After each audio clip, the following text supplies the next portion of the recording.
Hi, my name is Jeff Randolph, and this is the setup video for both basketball and volleyball. And this is the first time we've ever done this, so I'm going to ask for your patience as we work through this, because I'm sure I'm going to make some mistakes, but I appreciate your understanding. First of all, you need to arrive at least 45 minutes before the scheduled competition. The teams usually arrive 30 minutes before, and you don't want to arrive at the same time as the teams do. You want to be here at least 45 minutes before a game starts. And if you've never done it before, I suggest it maybe be an hour your first time. I also suggest that you shadow another parent who's done this job before, because once you've done it, you're going to be a pro at it, but the first time might take you a little bit longer, but you don't want the teams here while you're beginning so that you can stay a half step ahead of them. The first thing that you're going to do is when you arrive is the gym door, which we're going to see in a second, is going to be locked when you get here. Therefore, what you're going to need to do is you're going to need to go down to the entry by the main office, and which is open during regular business hours. You can either drop one of your kids off and they can walk through, or you can park down there. You're going to walk down the hallway of the parish center, and you're going to come into the gymnasium. When you come into the gym, you're going to actually walk over here to the doors, and come on, videographer, come on, follow me. You're going to walk to the doors, which I'm sure all of you have been in, and you're going to unlock the door. The way you're going to do that is there's a hex nut or hex screw, tool on this ledge. It's right here. This is the hex tool. Come on closer here, zoom in. This hex tool is always on the ledge. And I'm going to say always there, that means never put it in your pocket. When you use it, and then put it back. The way that we do here is the door is, come on and zoom in here. You push the crash bar of the door, come on around here, and you screw this in by tightening it. When you tighten it, what actually happens is the crash door stays down so that the door actually is unlocked. It is not. You do not need a key to do this. That's why you're walking through the door. We will explain it at the end of the night, but you're going to tighten these down, which means you're going to turn it to your right. You can do both of them, and that will unlock the door. And when again, do not put this in your pocket. When you're done, you're going to put it right back up on the ledge. So that's the first thing you're going to do. Is you're going to walk through the gym or through the hallway, have someone else do that. You're going to unlock the door. The second thing you're going to do is make your way over to the kitchen. So come on over here. Watch your step as you come. When you come into the kitchen, you're going to go into the kitchen. The kitchen door is never locked, so you don't have to worry about a key to the kitchen door. Inside the kitchen door here, you don't need to come in, but it's very obvious on the wall there's a hook, and on that hook are the setup instructions.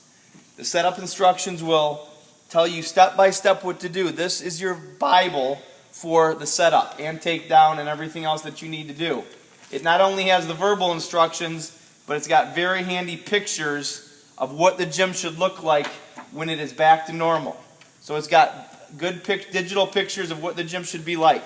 So you're going to want to get this off of the wall, off the hook, and use that during the competition.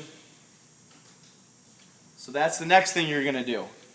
So you're going to arrive 45 minutes early. You're going to unlock the door. The next thing you're going to do is, obviously the lights are on, but I turned them on today. But let me show you how to turn the lights on. Right here when you come in are two light switches. If the lights are off when you come in, you want to switch both of those lights up. Now the lights will not immediately come on. You'll hear a low hum, but they take about 10 minutes to warm up. If the lights do not come on, do not turn them off and on. Leave them up. They will eventually come on. If you turn them on and off, they will take a long time to turn on. So please just flip the lights on. Come on and follow me. The next thing we want to do is we have to get out various tables and chairs. Okay, so come on down here. If you look at the gym, to the left of the stage, there's a set of all the folding tables and folding chairs are there. And that's the first thing we're going to do. The first thing that you're going to do is you're going to grab one 8-foot table. It's all the folding table. All the folding tables in there are 8-foot tables. So you're going to actually grab that. Come on over here.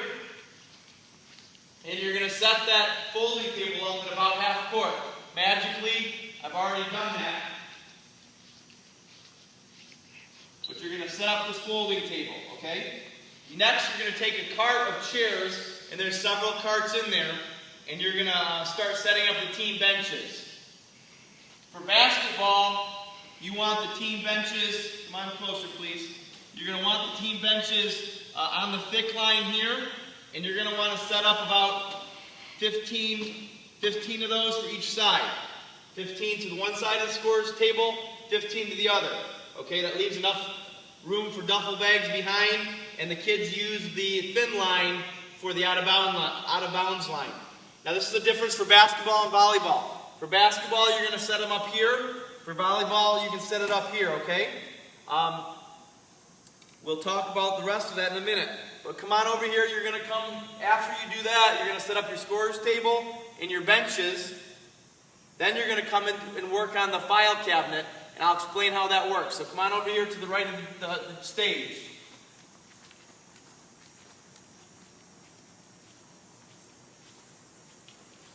The first time it'll sound a little harder than it is. It's really not that hard, so come on in. Inside here we have what we call the black file cabinet. It has a normal combination lock just like the one you all used in high school. The combination lock is found on this sheet. It's 27-437, but you don't need to write it down because it's on the sheet that's hanging in the kitchen. You're going to do that combination, which I already did. Can you see this here? This pole, you're going to undo that com, and you're just going to lift this bar out. Put the bar somewhere obvious, okay? You've got two drawers. You've got a top drawer and a bottom drawer. Usually the score, you've got three things that you're going to pull out of here. Okay, you've got an extension cord, a black cord,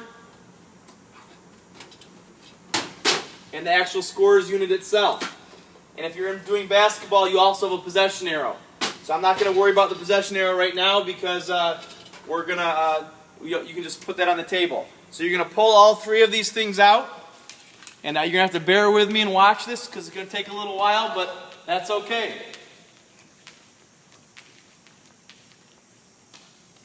So you're going to set these things down. First of all, come on over here so you can see where I'm plugging these in. Each column has a plug. So you're just going to, you'll find the plug. That's pretty obvious. You're going to get, that's your power source.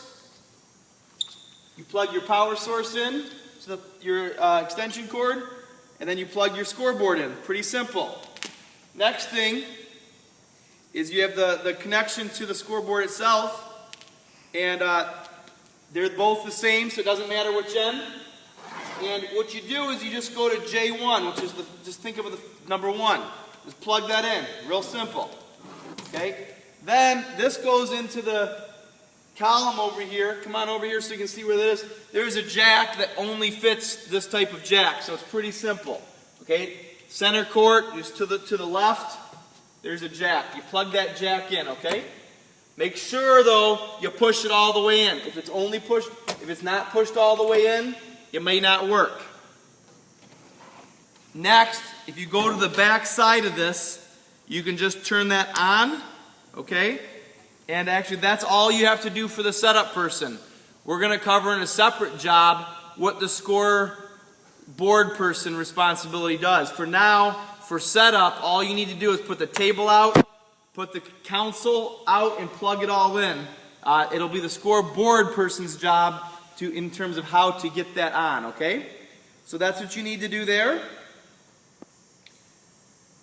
Next is where the job between basketball and volleyball is a little different. For volleyball, because the court's stiff, because the court is smaller, you can leave the rugs alone. Can you see these carpets over here? There's the carpets in a very special order, and you can consult the pictures to see the carpets. For basketball, because we need the full court, as you can see when the carpets are down, they cover the line. So what you have to do is it's easier to do with 2 people, but you roll up the carpets, okay? Once they're rolled up, 1 or 2 people can pick them up. Now they need to go back here somewhere. You can either move these trash cans and lay them on the ground back here. Or I sometimes like to move the trash cans and lean them against the wall. What needs to happen though is you can't block access to the kitchen or the storage unit, okay? So you need to roll them up without blocking access. That's only for basketball. You don't have to do that for volleyball. For volleyball, you leave the carpets alone, okay? Next, we get to move these 5 folding tables. We call them the lunch tables, okay? These 5 lunch tables are obviously a hazard in playing. People can run into them. They're also in the way of the spectators. All you have to do is they push. Do what we just did first, though. You need to access the black file cabinet, and you need to pull out your folding table and your folding chairs first. Why do you need to do that first? Because next what we're going to do is we're going to put 3 of the lunch tables into that side room and the other 2 lunch tables into that room. If you put those in there first, you're blocking the things you have to get out. So the next thing you do here is, I'm not going to do it now, but you push those tables 3 to the left, 2 to the right. You're getting those out of the way, okay? Next, we're going to do, after you do that, these folding benches become the spectator seats, okay? They're easily rollable. You roll them. Once those are out of the way, you push these against the wall. You put the bench down, and that's all you have to do. Then the person sits here. A couple things. Do not put them in front of doors, and do not block fire poles, okay? There's fire pole stations. Do not